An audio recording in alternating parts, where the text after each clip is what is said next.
বিশ্ব মা দিবস উপলক্ষে দলের চেয়ারপারসন বেগম খালেদা জিয়ার ছবি সম্বলিত পোস্টার সাঁটানো কর্মসূচি গ্রহণ করেছেন ঢাকা মহানগর দক্ষিণ বিএনপি। একই সঙ্গে বিশ্ব মা দিবস উপলক্ষে বেগম খালেদা জিয়ার মুক্তির দাবি জানিয়েছেন দলটির নেতাকর্মীরা। ওই পোস্টারে লেখা হয়েছে, মা আমায় দিচ্ছে ডাক, স্বৈরাচার নিপাত যাক, গণতন্ত্র মুক্তি পাক।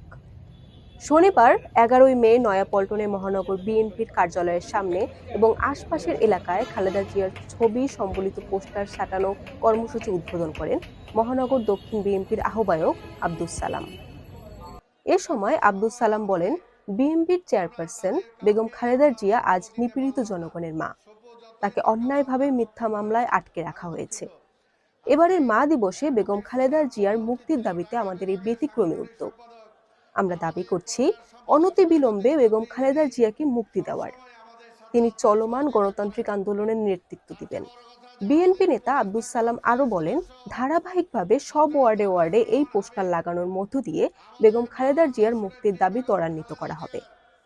এ সময় উপস্থিত ছিলেন ঢাকা মহানগর দক্ষিণ বিএনপির সদস্য সচিব রফিকুল আলম মজনু, যুগ্ম আহ্বায়ক আলহাজ ইউনুস মৃধা, মোহাম্মদ মোহন, আব্দুস সাত্তার, সদস্য খালেদ সাইফুল্লাহ রাজন, আরিফা সুলতানা রুমা, বিএনপির তথ্য ও প্রযুক্তি দপ্তরের কর্মকর্তা মাহফুজ কবির মুক্তা সহ মহানগর দক্ষিণ বিএনপির অন্যান্য নেতাকর্মীরা।